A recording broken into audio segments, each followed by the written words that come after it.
At this point, I probably don't even gotta do the whole intro, alright? But it's Class Mod Mondays, and we're getting to some good ones. We're getting into Rinnegan. And Rinnegan kind of crazy, alright? It's gonna make your campaign Rinnegan, you know what I'm saying? Oh, let's get into it. Now, Rinnegan, like the rest of the class mods we've talked about, is no different in the sense of, hey, if you're a DM and you're new or your players are new, don't throw this one in. And I will say especially Rinnegan more than the other ones. New players can work with some of the other class mods that make sense or that build up slowly. Rinnegan hits, and it hits hard quickly. I mean quickly. We'll get into the specifics later, but it recommends not until you are a player level 11. So it's got some damage to it, okay? So again, per usual warning, don't give it to min-maxers, la-di-da-di-da. If you need some, go watch the other class mod videos, okay? So for the Rinnegan, when it comes to gaining it, kind of like a lot of the things, make it story dependent, especially because these class mods are so powerful. This one being over the top, you're going to want to make it important to the story, and honestly, make it some trial or something that they went through to give it. If you kind of just hand them this power willy-nilly and are like, go, there it is, it's not going to feel very good. And it's going to be really weird because their character is just going to get this amp of power that came from nowhere and doesn't belong. So think very heavily as a DM when you're giving a player character this, because its power is unfathomable. Now, as for leveling up the Rinnegan or mastering it, basically, the DM's going to roll a 5 plus 2d6 thing, which basically whenever they roll that, that's going to be how many times you have to use the abilities in life-threatening situations in order to actually master it. Now, when it comes to life-threatening situations, it tries to clarify that this is strictly counted as combat against adversaries of standard or higher rank, blah, blah, blah. As the DM, I would just kind of say, hey, you've mastered it, hey, you've leveled it up, or whatever the situation may be. When you get weirdly specific like this, and maybe you get 2 low rolls, so they use an ability 7 times, and voila, it's mastered, feels really lame. So you can go the technical route. I would highly recommend for leveling up the Rinnegan, be very niche and kind of pivot it to however you want it to be and whatever works best for your story. So, you've decided to go ahead and do it. You've given one of your players the Rinnegan. What happens now? How does it work? All that good stuff. So, the Rinnegan itself is very different from a lot of the other dojutsus. So, for example, the Sharingan. Whenever it's not active, the user just has regular eyes. The Rinnegan is a permanent effect on the character, where they have the purple eyes with the circles coming out. It does not go away. That is always their eyes. However, they do have to spend a bonus action to activate the Rinnegan in order to actually use the powers. So while they are showing all the time, they are not necessarily active all the time. And that's an important distinction, right? Because if you're walking around the town and let's say your character's wanted for whatever reason, it's pretty hard to hide purple eyes with a bunch of rings in them. So something to keep in mind. Once you do activate it, you get some really impressive 120 feet chakra sight, and you can see invisible creatures and objects, really awesome. And that's when you also have the ability to use your creation and destruction arts, which are basically the bonus special jutsus and abilities that we're going to talk about later. Now with this Rinnegan, your eyes of creation and destruction. Long story short, one of your eyes is going to be your creation eye, and the other one's going to be your destruction eye. And these are what kind of hold your 6 different paths, so the 6 paths of pain, right, all that good stuff. Your 6 paths are going to be Asura, Animal, and Naraka for creation. And for destruction, it's going to be Diva, Human, and Preta. It's not super important if you're not planning on doing the thing where you get other bodies to help you, but it is important if you are planning on doing that, because you're going to start getting rid of some of these paths to kind of embody into other things, which means you're not going to be able to use those. So keep in mind whenever you are taking your creation and destruction arts that you can only do the ones that you still have, and the bodies later can only do the ones that they have. These last 3 I'm going to talk about together, not because they actually go together, but they're fairly short so I can hit them quickly. God's Authority basically means you get all nature releases, sort of. So the ones that you already normally have access to, fine, nothing special happens, we love that. The ones that you don't normally have access to, you can now perform jutsus under those elements, but the jutsu cost is going to go up by 3. So understand you are going to have to pay a little extra for them, but hey, not going to complain about that. The next one, Adjudication of God. Don't ask me to spell that again or say it or whatever the heck you want from me.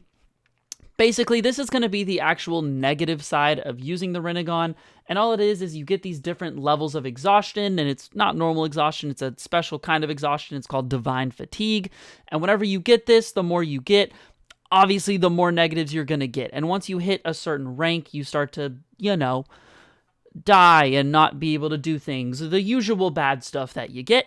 And finally, outer path.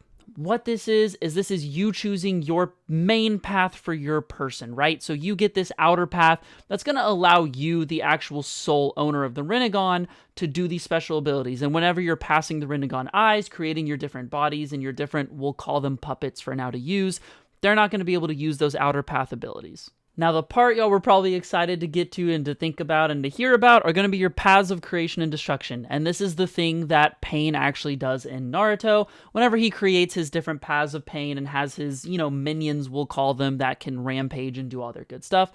That's what this is. And it talks about how you can have up to 6 bodies of creation that can exist at a time, blah, blah, blah, blah, blah. You basically choose the type of body that they have, which is really cool. You can have a balanced, a brawler, a defensive, or a weaver, which is really neat. They all have their different pros and cons to them. So, think about that when you're doing it.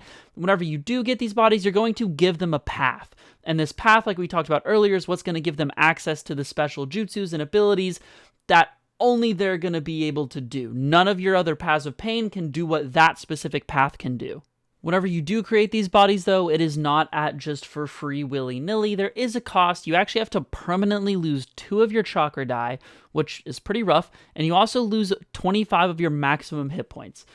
Which, again, yes, it is rough, but you're giving up 25 maximum hit points for some absolute units that you just control for funsies that have ridiculous abilities that they can do. So, while it is a pretty heavy cost, the reward is well worth. Now, once you hit 5th level of this class mod, which is sort of the pseudo max level, there's one extra thing we'll talk about at the end. You're going to get God's Law, which, as it states, you have learned to impart your will upon mere mortals. And what that's basically saying is you're going to be overpowered even more so than you already were, and that you're going to pick one of your creation or destruction arts, which are those bonus jutsus you get access to. It's half the normal cost. Not only that, but you get no divine fatigue. So you can just spam it to your heart's content until you have decided enough is enough. So if you didn't feel like you were OP enough already, gosh diggly darn it, you are an absolute monster. Some would even say a god. So that's going to be all of your basic features and class ability things that you kind of get for free. When it comes to actually choosing your arts, there are outer path arts, which, like we talked about, are specific to you, the actual owner of the Rinnegan, not the bodies you create. And these are the really cool things like Limbo, which are like the Limbo clones that Madara creates towards the end. You get Rinne Rebirth, right? Big healing. You can literally summon the Ghetto statue, which is just insane. So these are the really nutty Rinnegan abilities that you see throughout the show. And then finally, for the base Rinnegan, we have your creation and destruction arts. I'm not going to go through them all here. I will slowly scroll. If you want to pause and read one that you're interested in, feel free, go ahead. But again, make sure that whenever you're choosing these things and you're making your clones, that they have to follow whatever path is specifically specified for that jutsu, or that art rather, or they just won't be able to do it. And going through, you can see it's absurd. I mean, it's all the things that you get to do with the Rinnegan in the show. It's so strong. You're so powerful, and it just keeps going. It doesn't stop. Oh.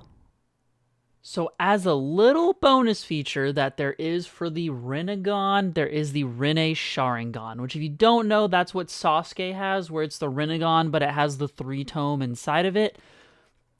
That's what this is, and it is ridiculous. It even tells you over here that whenever someone gains it, it needs to vanish exactly 8 hours after receiving it, because it's that strong. And let's talk about it. You get the Rinne-Sharingan. You have already surpassed 5th level of Rinnegan, so you have everything that has already come with that, including God's Law and all that nonsense. But now, you also get access to 2 Mangekyou Sharingan class arts, which are all really, really strong, and the negatives don't affect you. There's no burn, and they just count as outer path arts for you. So that's absurd. You also get Ame no Minaka, and I stand by that. And with this, you get a virtually unlimited collection of pocket dimensions. And it talks about how they can be accessed only by you, and other creatures can traverse the dimensions, blah, blah, blah. And it gives you an idea for 4 different dimensions, but it even says, like, hey, talk to your DM and, create your own fun, fantastic little pocket dimensions to go through and bring things into. And it's just ridiculous. The Rinne-Sharingan is basically a boop auto win button, unless the enemy has something to counter it exactly, but that's kind of stupid if you're giving your player character an ability just to have the enemy hard counter it on purpose, because, like, why did you give it to them? Anyway, it's really cool. It's really sick. It is even more busted than the max level Rinnegan, because it's just surpassing it. So do with this information what you will. It is an option. It's maybe good for, like, a campaign ender, if they've already surpassed maybe a cool challenge, or maybe this is neat for, like, a one-shot you want to run, but this is not something you want to permanently give someone. Just understand that. And there you have it. That is all that the Rinnegan class mod has to offer. Per usual, I didn't go super in detail into all of the arts and jutsus and things like that, just because that would make these videos take a long time. And I think that's really where the fun part of class mods comes, is those really unique abilities that you get to pick from. So I think it's fun to explore those on your own. But nonetheless, if you have any questions, let me know down below in the comments. I try to answer what I can. Sub to the channel if you would. It's free. We try to produce as much content as we can for you guys. And if you haven't heard, there might be a little stream going on this week. Hey, and if you want any information on that, you can actually join our Discord, links below in the description. That's where I keep everybody updated. But anywho, I hope you enjoyed, and I will see you guys on the next one. Peace out.